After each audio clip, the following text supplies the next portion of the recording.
Hello and welcome to MoVeConversations. This is your host Venkat.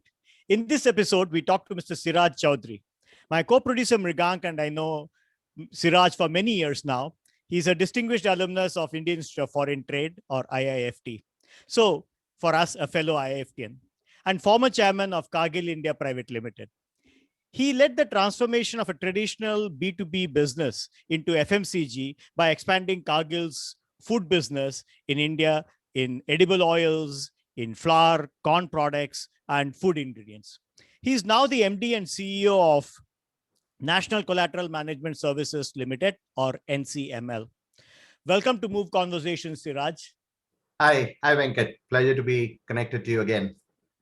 Our pleasure. Thanks for taking time out to join us. So in today's discussion, let's hear about your experience in leading Cargill India. But before that, please do tell us about this National Collateral Management Services Limited, or NCML. The name sounds quite interesting. So what does it do? Okay, it is an interesting company. It is India's perhaps the largest post-harvest agri service providers. We are one of the largest storage and preservation company for agri produce, with capacity of storage to the tune of about 1.6 million tons of grain, which we handle regularly. And then collateral management, as the name suggests, which is essentially managing the collaterals that the banks lend, collaterals for the lending that the banks do to the agri sector. We are in the testing and surveying space. We have 15 laboratories around the country.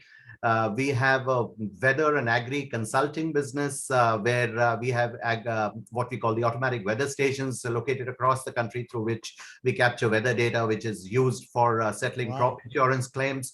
And we use that data to further create knowledge and information around crop progress and manage the price monitoring, both for the government and the private sector.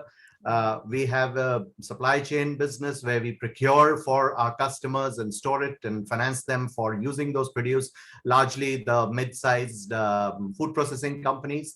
And then we have a market yard platform where there is trading and price discovery and reverse auctions for people who want to sell or buy all through a platform. In fact, that platform has actually played a key role during the whole pandemic situation, because when the mandis were closed, we actually invited the farmers to come and sell on that platform, where long distance the buyers and the sellers could get together, leveraged our warehouse presence in the rural areas to allow the farmers to come on board and trade as they were not able to go to the mandis. So as you can see, a whole range of portfolio of activities. We've now moved into transportations, where we are managing transportation services for food companies as well as non-food companies, and also building relationships with the food sector, where we can manage their supply chain, where the companies, FMCG companies or the retail industry, which is in the front end of serving the consumers, we have the expertise to manage their back end. So a different business from what I did in my past in Cargill, but all linked to agriculture. So from food, I've actually moved one step back into agri supply chain. Quite fascinating when I heard you describe what you do, from warehousing to testing to weather, now moving into logistics and, setting up the marketplace for people to come on board and do that, to sell. Reminds me of, the famous Harvard professor Tarun Khanna's, talking about like in the emerging economies, in developing countries, if you don't find certain services, don't complain about it, look at it as an opportunity and set up those kinds of institutions. If you're a foreigner or if you're a local person, and you can set up those institutions to provide these kinds of things. Exactly. He talks about, quality assurance services, testing services, data, whatever is the nature of, in the supply chain, whichever part of the supply chain or vertical that you are, the data is missing, you can provide that. So literally this seems to be like jumping out and addressing most of the things that he talks about that country, well, be it India, be it many other developing countries lack, and addressing that. So who is behind this? And tell us a little more. So NCML is owned by Fairfax, which has close to 90% holdings in NCML. Fairfax, perhaps you may be aware, is a leading fund based out of Canada, which has major investments in around the globe in agriculture, infrastructure, finance.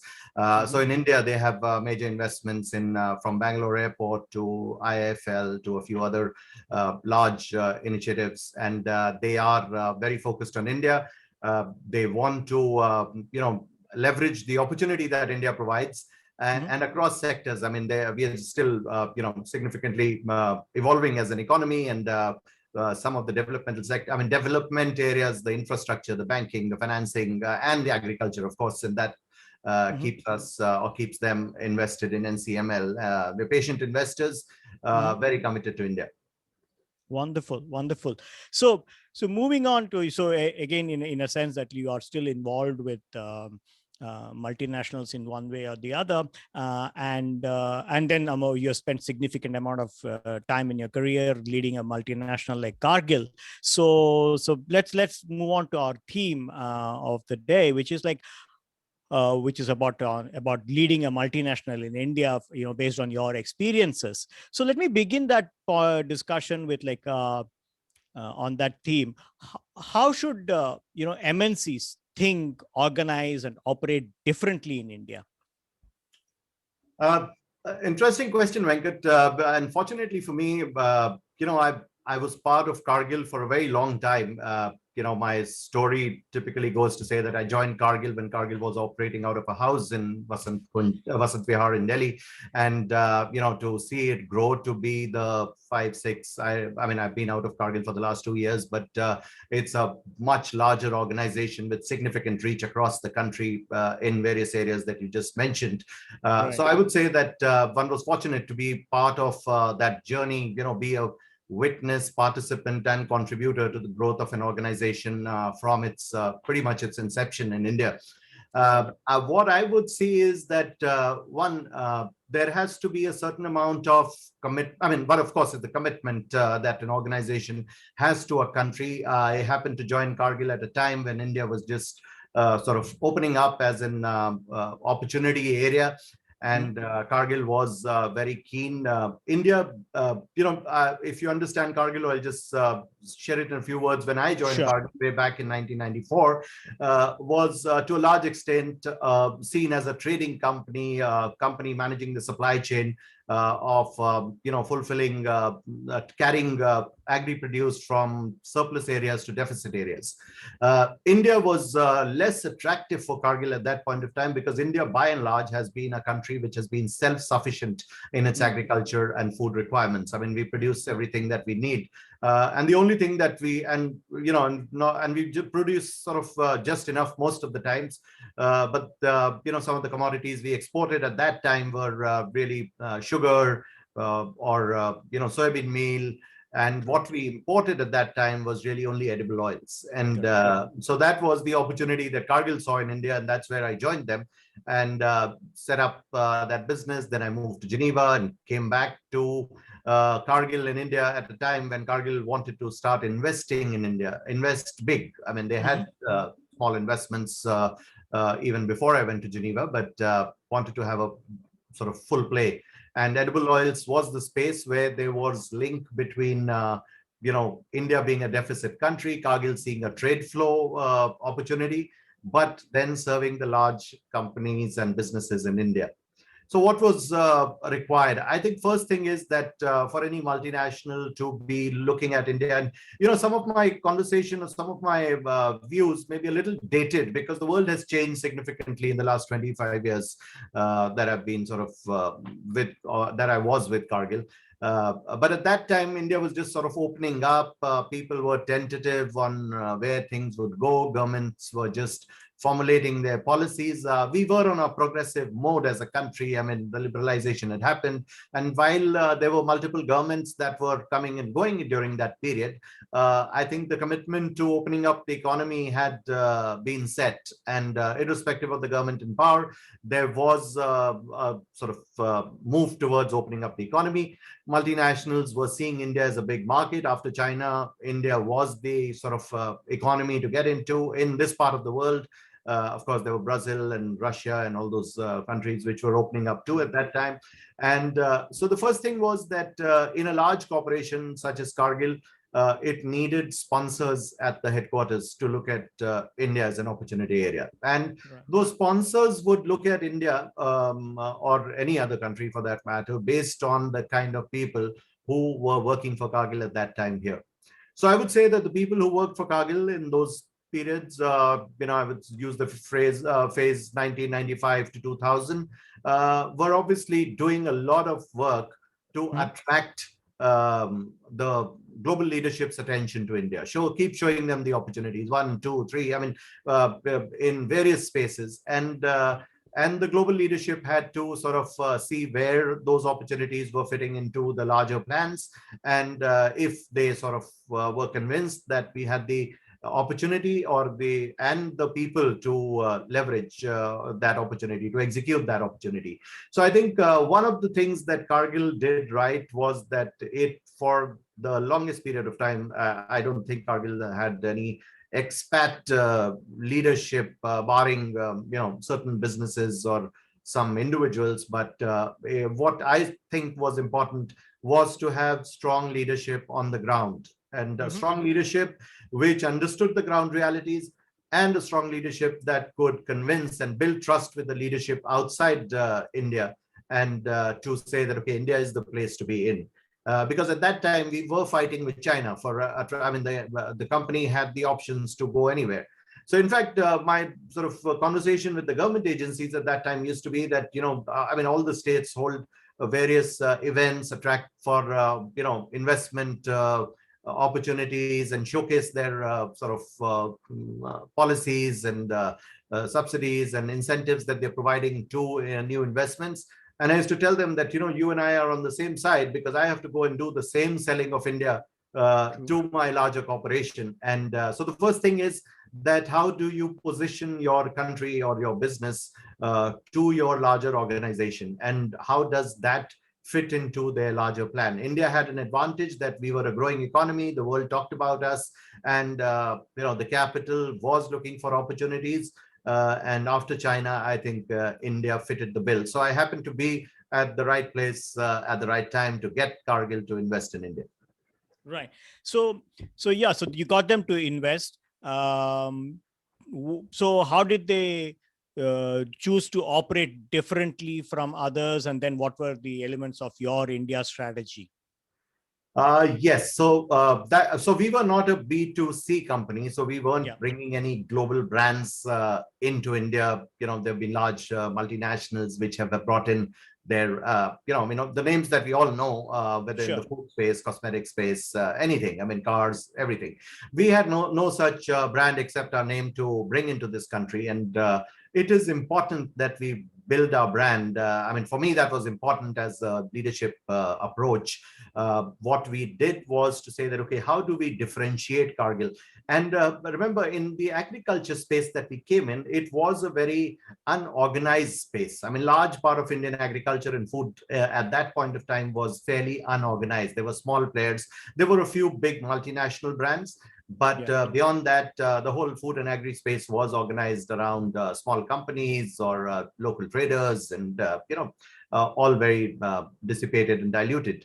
And in that crowd, to set your identity, we had to set some differentiators. So the first differentiator that we did, and remember, Cargill being an extremely strong on ethics company, there was nothing that we could do to, take a shortcut to success, or, get things done which were, not by the book.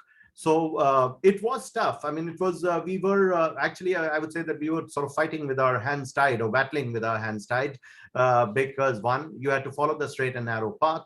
You had to keep your corporate headquarters engaged with the geography that you were working in, and at the same time you had to build a business which could compete with the rest of the businesses, or the industry that you were in, and be successful. So those were the three different sort of challenges one had to do or grapple with. I was fortunate; I had support from the leadership in Cargill at that time.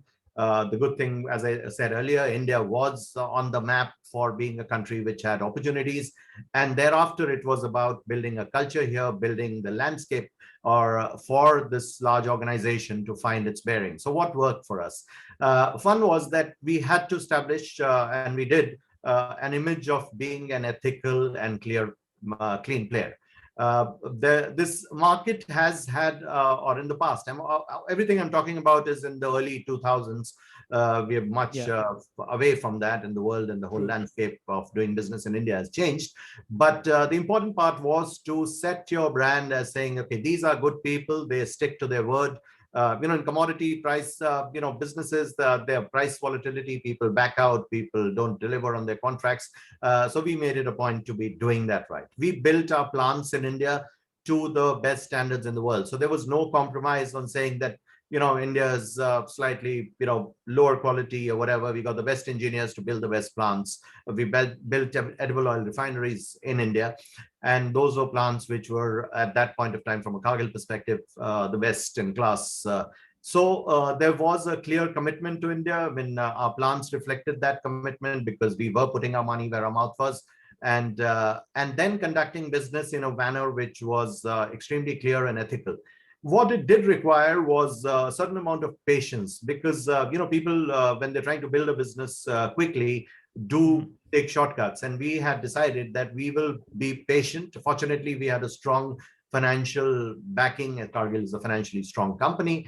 Sure. And that allowed us to set the rules by which we were going to play. So whether it was employee health and safety, whether it was getting our permits without having to make anyone happy, it was by choosing the right people to build the team, giving them the right training and exposure, and then going to the market with a product which we could call and prove to be high quality.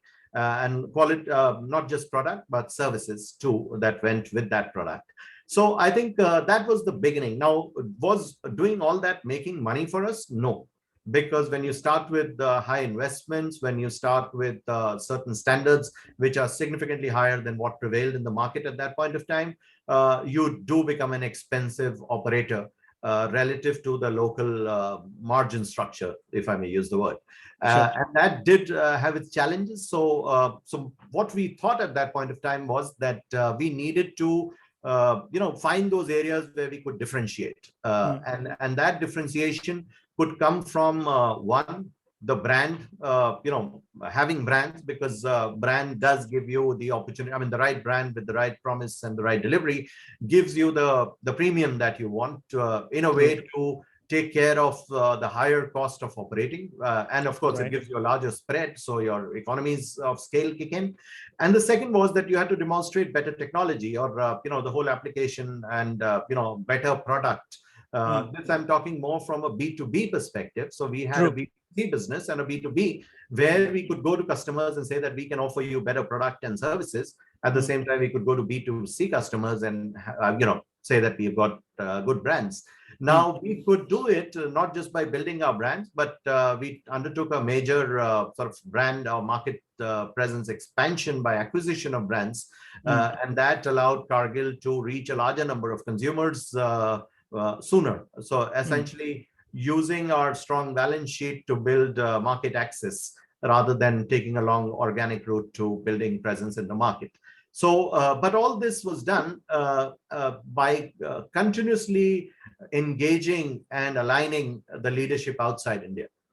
And so that brings me to that question, right? So what are the, you did so many things, B2B company to B2C company, taking a different approach to, operating in the market, bringing certain, good management practices from the headquarters, and, building that brand, and also facing the challenge of a company which was, doesn't have consumer brands that people know it about, so you have to literally build it from the scratch, right? And even furthermore, Cargill, as we know, is one of the largest privately held company, or the largest for a long period of time, has been the largest privately held company, which means it's not listed on the exchange and things like that, so people don't know much about it in that sense if they want to find out also.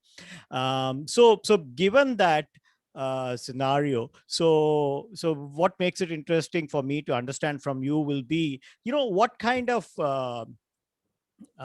freedom and authority that you need to get from, demand and get from the headquarters. Yes, so that was very critical. I mean, as I said, which areas would you focus on to no, get so those? I was very fortunate that I had people who were leading Cargill and who were looking after India as at the leadership level, global leadership level, who over a period of time had established trust in the leadership in India.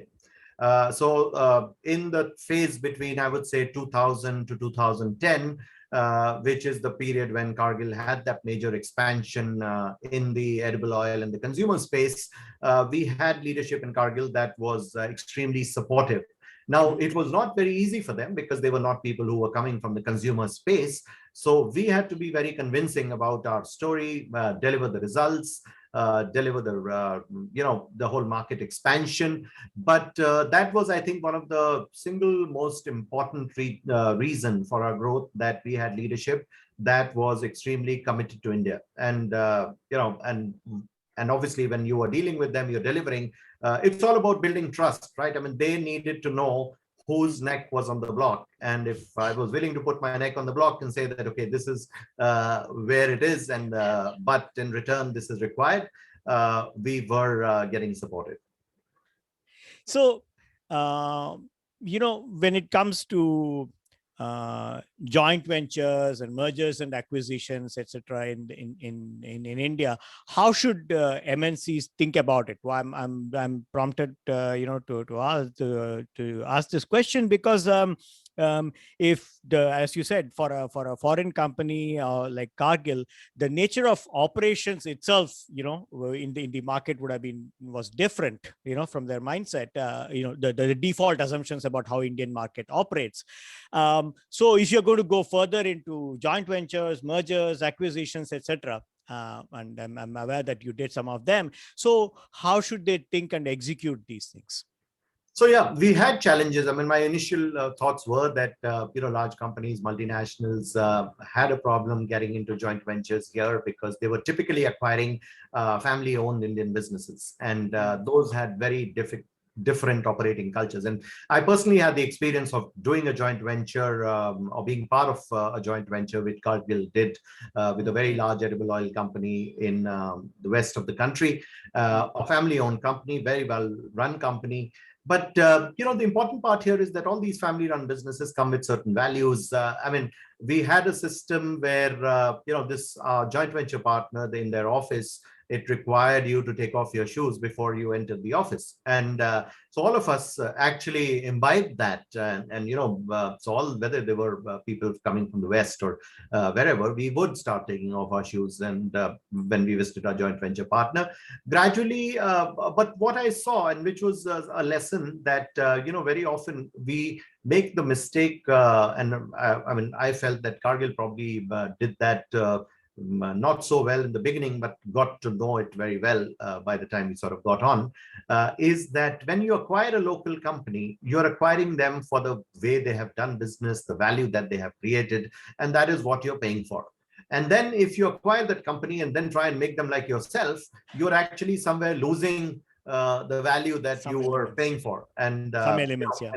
So for us, it was important. I mean, for me, that was, the biggest advantage of acquiring an Indian company was at that time learning the way and a smart Indian businessman run that company, right? So I think there has to be a greater desire to learn from the acquisition than to just convert it to be another version of your own organization, because not that there is anything wrong in doing that, but you actually sacrifice a lot of value that you have paid for, and probably just keep multiplying your own versions rather than acquiring certain. I mean, there are practices, there are processes which need to be brought in. But I think that business instinct, that touch with the market, the dealing with the employees, all those are things which well-run Indian businesses provided us an opportunity to learn from. Yeah, it's an interesting point that you make here, that it's not, you don't buy some of these companies for just for their resources, right? Or like in technology industry that they do today, they buy a early stage company for the people, right? It's basically people acquisition. It's not even a company acquisition per se. So whereas in these kinds of situations, you are acquiring these companies for local processes that they have created, for the culture that they have created, and the market connections and the network that have been created. Absolutely. And as you said, they are family-based companies, means they would have had relationship-based network, right? Absolutely.